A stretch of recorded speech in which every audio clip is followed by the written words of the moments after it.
의회를 대표하는 조원희 의장님과 선배 동료 의원 여러분, 그리고 이장우 시장님과 설동우 교육감님을 비롯한 공직자 여러분, 국민의힘 서구 제2선거구 내동, 변동, 가장동, 괴정동 김영삼 의원입니다.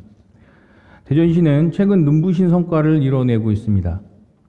대한민국 광역자치단체 브랜드 평판 조사에서 5개월 연속 1위를 달성했으며 자살 사망률은 2020년 1위에서 2023년 6위로 크게 개선되었습니다. 고독사 문제 또한 2021년 전국 두 번째로 높은 수준에서 2023년에는 15번째를 기록하는 등 그 밖에 여러 가지 시민의 삶의 지표에서 괄목할 만한 성과를 보여주고 있습니다. 이러한 긍정적인 변화는 이장우 시장님의 탁월한 리더십과 공직자들이 헌신적인 노력이 만들어낸 결실이며 대전이 명실상부한 살기 좋은 도시로 도약하고 있음을 보여주는 증거입니다. 하지만 이러한 밝은 소식에도 아직까지 좋아지지 않는 지표가 하나 있습니다. 바로 교통안전지표입니다.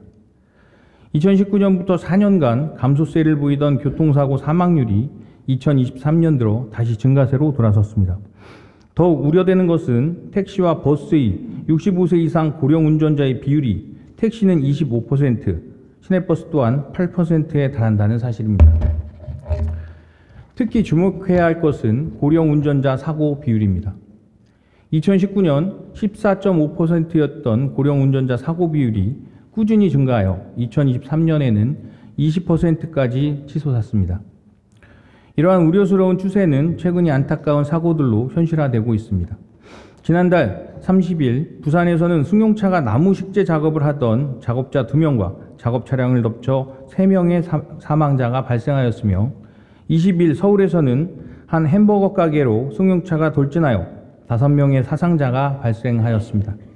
같은 날 경기도에서도 폐지를 수거하던 60대 여성이 차량에 치여 숨지는 사고가 있었습니다. 이 모든 사고의 공통점은 운전자가 70대 이상이었다는 점입니다. 이처럼 고령 운전자 교통사고가 잇따르면서 사회적으로 면허증 반납을 촉구하는 목소리가 커지고 있습니다. 그러나 수십 년간 동반자와 같았던 운전면허증이 반납이 당사자에게 주는 심리적 상실감과 대중교통을 이용해야 한다는 압박감은 고령 운전자들이 이동 편의성을 감소시킬 수밖에 없습니다. 실제로 면허증의 반납률은 2%에 머물러 있으며 2023년 한 보험사가 집계한 교통안전의식조사에 따르면 65세 이상 운전자의 46%가 면허 반납 의사가 없다고 밝혔습니다. 더욱이 우리나라는 내년이면 초고령 사회에 진입하게 되며 이는 고령 운전자 문제가 앞으로 더욱 심화될 수 있음을 시사합니다. 이제는 현실적이고 효과적인 대안이 필요한 시점입니다. 잠시 영상을 시청하겠습니다.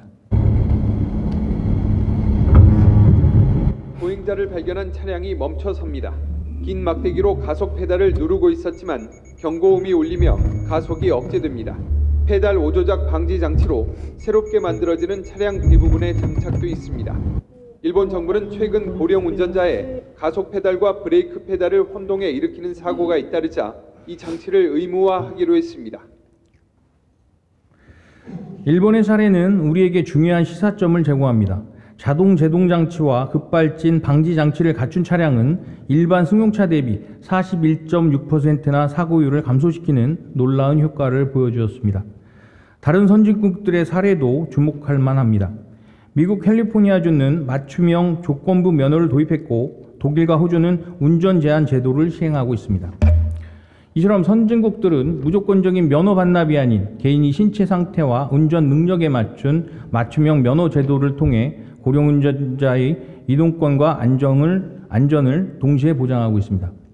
물론 이러한 시스템은 국가의 법과 제도가 뒷받침돼야 합니다.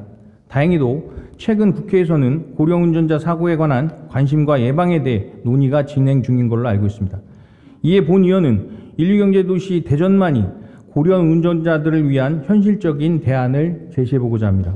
첫째, 자동 브레이크 차선 이탈 경보 등 첨단 안전장치 설치 지원. 둘째, 실제 도로에서의 정기적 운전 능력 평가와 맞춤형 교육 지원 확대. 셋째, 운전면허 반납자 등 고령자 전용 콜택시와 대중교통 서비스 지원입니다. 존경하는 시장님, 이제는 면허 반납이냐 아니냐의 이분법적 접근이 아닌 고령 운전자의 존엄성과 시민의 안전을 모두 지킬 수 있는 인류 경제 도시 대전만이 현실적인 해법이 필요하다고 생각합니다. 대전시가 선도적이고 모범적인 선례를 만들어갈 수 있도록 시장님의 각별한 관심을 부탁드립니다. 끝까지 경청해 주셔서 감사합니다.